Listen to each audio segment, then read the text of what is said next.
կոչում 5-րդ դարից սկսած մաշտոցյան այգուբենով գրի առնված 5 գրական հայերենում։ Բնանավոր և գրավոր տարբերակների համապատասխանությունն ու միասնությունը, որը բնորոշ է 5-րդ դարի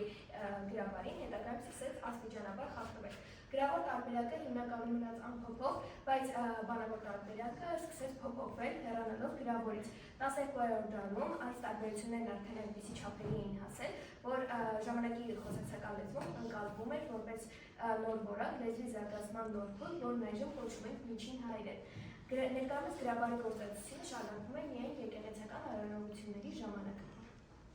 Միջին հայերեն է կոչում 12-ից 16-րդ դարերում տիրապետված խոսակցական լեզուն։ Գրավոր խոսքում իբրև համընդհանուր լեզու շարունակում էր գործածվել գրաբարը, իսկ խոսակցական ոլորտում սկսել էր առաջանալ հայերենի համաժողովրդական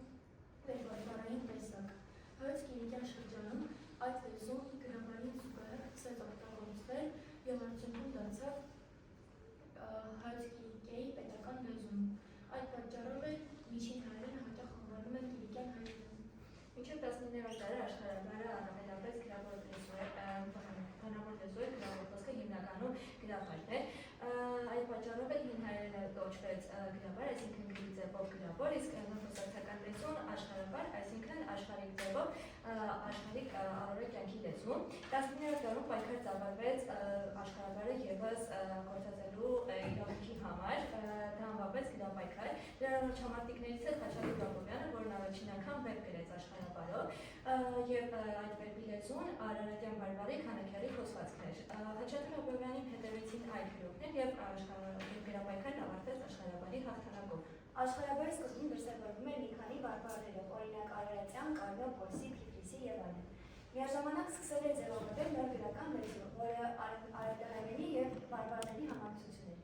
18-րդ դարից սկսած գրական լեզվի ձևավորման ընթացքը երկրորդ ունելով ոչ թե մեկնասնական, այլ երկու առանձին ճյուղեր՝ արևելահայերեն եւ արևմտահայերեն։ Իրականում այդ երկփեղկվածության առաջացման պատճառը քերականական տարբերությունն է։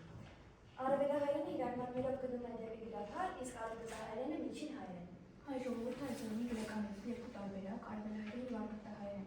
Արևելահայերենը Հայաստանի Հանրապետության պետական լեզուն է, նրանով կազմվում են բոլոր պետիրավական փաստաթղթերը եւ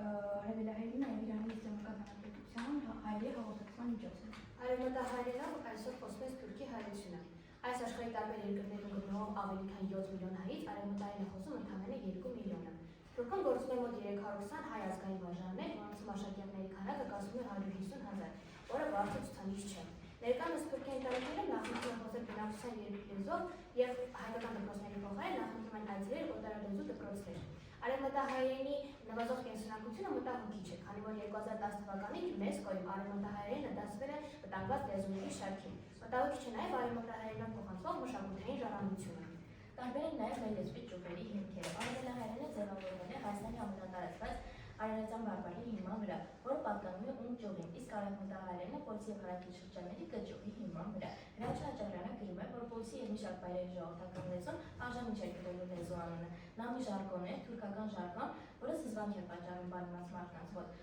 Թուրքերեն բառերի թիվը հասնում է մոտ 4000-ի, սակայն աստիճանաբար իրական լեզվից վտարվեցին ոչ միայն թուրքական այն փոխառությունները, այլև քերականական այն ձևերը, որոնք թուրքերենի նման են, սակայն ոչ մի կապ չունեն, օրինակ ձայներից սսների մեզ։ Արևմտահայ գրական լեզուն դրսևորված լեզուները, թեպետ ոչ այնքան խիստ եւ արմատական ձևով դրսևորվում է նաեւ արևելահայ գրական լեզուն։ Լեզվից աստիճանաբար փոխառվում են թուրքական փոխառությունները, որոնք ըստ Հրաչյանի կազմում են 800 բառ։ Արևմտահայերենի հնչյունական համակարգ։ Արևմտահայերենը, ինչպես նաև արևելահայերենը, իր գրության մեջ պահպանել է մաշտոցյան բոլոր տարրերը։ Սակայն արևմտահայերենում տարբերվում են այլ գրության, էականորեն տարբերվում են այլ գրերի հնչյունները։ Դա կապվում է միջին հայերենյան մի համալիր հնչյունափոխությունների հետ, որոնք նաև անվանում են տեղաշարժ տեղափոխություն, որի ընթացքում արևմտահայերենի պայթային բաղաձայնների արտասանության մեջ կատարվել է հետևյալ փոփոխությունը. ԲԲՔ, ԳԿՔ, ԴՏԹ, ԾՏՑ, ՃՃ։ Առաջին ուղղահայաց շարքի բոլոր հնչյունները հնչում են երրորդ ուղղահայաց շարքի հնչյունների նման։ Հետևաբար բ բառը մենք կարտասանենք փ, գ, ք եւ այլն։ Հետևաբար բերան բառը կարտասանենք փերան, տահուկ, թահուկ, ձայն, ցայն, ջուր, չուր եւ այլն։ Իսկ երկրորդ ուղղահայաց շարքի բոլոր հնչյունները արտասանվում են առաջին ուղղահայաց շարքի նման, այսինքն մենք արտասանենք բ, կ, տ, դ եւ այլն։ Հետևաբար բառերը կատու, տերև, ծաղիկ, ջանջ, եւ պետք է միշտ հիշել, որ արևելահայերենում եւ արևմտահայերենում բառերը գտնվում են նույն կերպ, բայց տարբեր են նրանց արտասանությունը։ Ուշադրություն դարձնենք էկրանին։ Որոշակի տարբերություն կա նաև ռ եւ ր հնչյունների արտասանության մեջ։ Արևելահայերենում դրանք խստորեն տարբերված են եւ առաջացնում են իմաստային տարբերություններ։ Օրինակ՝ տար, արու, արու։ Սակայն արևմտահայերենում դրանք հնչում են կոշտ դրա, օրինակ՝ սառույց, վառնար, փառնար։ Արևմտահայերում ֆ-ի փոխարեն փ-ն պահպանող բառերի քանակը մեծ է, օրինակ՝ դելֆին, Աֆրիկա, Աֆրիկա, ամֆիթատրոն։ Այ երկհնչյունը հնչյունափոխվում է այ, օրինակ՝ հայր, հար, մայր, մար, այս, աս, այն, ան։ Միջին հայերենից եկող հնչյունափոխական երևույթներ են թաթախել, թաթխել, պակասել, պակսել, լայնացնել, լայնցնել եւ այլն։ Արևմտահայերենի բառապաշարը։ Բառապաշարային առումով արևելահայերենի եւ արևմտահայերենի ընդհանրություններն ավելի շատ են, քան տարբերությունները։ Առավելական տարբերությունները պայմանավորված են օտար բառերի հետ գործածումից։ Մինչդեռ արևելահայերենը խորժում է օտար բառերի գործածումից, արևմտահայերենը ձգտում է օտար բառեր թարգմանելու։ Օրինակ՝ կոմպոզիտոր, երգահան, դիրիժոր, նվագավար, լոմբարդ, գրավատուն, բանկ, դրամատուն, ռադիո, ձայնասփյուռ, փիլիսոփա իմաստասեր, ռեալիզմ իրապաշտություն, ռոմանտիզմ գաղափարապաշտություն, ակադեմիա կաճառ, ակորդեոն ձեռնադաշնակ, ռիթմ կշռույթ, անարխիստ անիշխանական, անսամբլ համույթ, բալադ գեղոն, բորսա սակարան, կոտլետ կովիկ, ֆիզկուլտուրա մարմնակրթանք, կանոն գծակաշ, ավտոմեքենա ինքնաշարժ։ Թարգմանվել են գիտնական այն բառերը, որոնք մյուս լեզուներում ընդհանուր են։ Օրինակ՝ գեոմետրիա, երկրաչափություն, արիթմետիկա, թվաբանություն, ֆիզիոլոգիա, բնախոսություն, տելեգրաֆ, հեռագիր, տպագրություն, թերմոմետր, ջերմացավ, ֆիլոլոգիա, բնասիրություն եւ այլն։ Կրոնական եկեղեցական եւ ծիսական բառեր, օրինակ՝ ծխատուն քահանա ունեցող ընտանիք, աղջիկ տես հարսնացում կրելու նպատակով աղջիկ տեսնելու գնալը, աստառածելեք, պայմանավորված դրան, որ Պեսայի հայրը տալիս է հարսի հորը, հարսնալոշ, հարսնացի տանը թխված լավաշ, խոսեցյալ նշանված աղջիկ անտղա եւ առնխոսություն նշանջեք։ Ընտանեկան հարաբերություններ անվանող բառեր։ Արչինե կանուշին զավակ, եզնա քրոջ ամուսին, կանոմի ամուսնացած տղամարդ, արամբի ամուսնացած կին, համահայր նորից տարբեր նորերից ծնված, հարջ օրինական կնոջից պապող կին սիրուհի։ Կրթության բնակավարի բառեր, ավարտաճառ դիպլոմային աշխատանք, գրապատիժ աշակերտի տրվող լրացուցիչ նյութ, գրավոր աշխատանք, ընթացավար շրջանավարտ, բաժնի ուսուցչուհի, վիճակացույց աշակերտի առաջին դիմության թերթիկ, պայմի ուսման բարձր գնահատական, կախքոս մանկապարտեզ, վերակավ, անձնադասների կրթություն։ Պատմական արժեք ունեցող բառեր՝ ատենաբար, հռետոր, երեսփոխան, պատգամավոր, խորչեք, հոտահար, իրեն պատկանող բարի խոտը հնձելու իրավունքի հարկ, դիվանատուն գրասենյակ, հայդուկ, կանոնավոր բանակին չպատկառող զինվոր, նստազրահ, նիստեր գումարելու պայր դահլիճ, ողորմատուն արկադների խնամող հիմնարկ։ Կան բառեր, որոնք արևմտահայերենում եւ արևելահայերենում տարբեր իմաստներ են արտահայտում։ Օրինակ՝ վարկյան, րոպե, երկվարկյան, ախոյան, չեմպիոն, մականուն, ազգանուն, իրադեր, գրող, հոբ, քամի, բանավոր, տրամաբանական, զտվիկ, նետվել, ընկերային, հանրային, գործողություն, իրահատություն եւ այլն։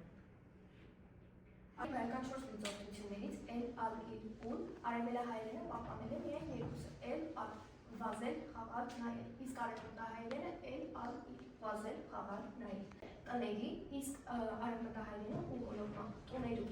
Հողտակի կազմության ժամանակ արևմտահայերենում մի շատ բառեր հանդես են գալիս անհնչյունափող հիմքով, ջուրեր, շուներ, նուգեր, փունջեր, սիրտեր, երկիրներ։ Ստացական հոգնակի կազմություն։ Արևելահայերենում ստացական հոգնակի ստանում են միայն միավանք բառերը, օրինակ սրտերից, գրքերից եւ այլն։ Իսկ արևմտահայերենում ստանում են բոլոր բառերը, ավելացնելով մի մասնիկը եւ ստացական հոգնակին, օրինակ տուներից, զավակներից եւ այլն։ Արևմտահայերենում բացակայում արձիարման քերականական կարգը, մինչդեռ արևելահայերենում ուղի խնդրի ձևավորման համար օգտագործվում է հայցական հոլովը։ Օրինակ, Աշոտը Անահիտն է սիրում, այս արևմտահայերենում նույն նախադասությունը կլինի Աշոտ Անահիտը կսիրե։ Ժխտական դրանունների գործածություն։ Արևելահայերենում երկու ժխտում կարող է լինել նախադասության մեջ, օրինակ ոչ ոք չեն ուզում ներնել, իսկ արևմտահայերենում երկու ժխտում կրկնակի ժխտում չկա, ոչ ոք կուզեր ներնել։ Արգային անորոշ հոդը միշտ վերջադես կիրառությամբ, օրինակ մարդմը, գիրքմը եւ այլն։ Էմոժանդակ բայից առաջ մ մասնիկը ստանում է ն վերջնատարը, օրինակ մարդմն է։ Բարձրական հոլովը կազմվում է է կամ ն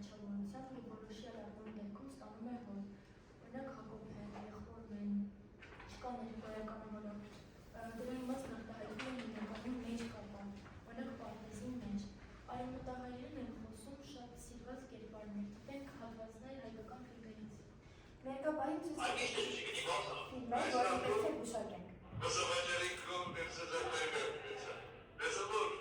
ախորժակով չի երդերում կմայ, սներսեսապար, վեգահամնիս, հապտատակ, և սա չի երմը ներսազապար։ Վերջին ֆիլմը միայն զարդը գուշակենք։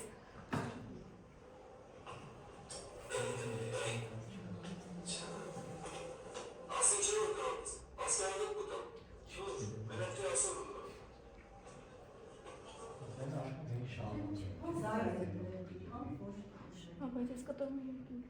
Շնորհակալություն ուշադրության համար։ Մեր նախագծային աշխատանքի արդյունքում ունենք պրոդուկտ,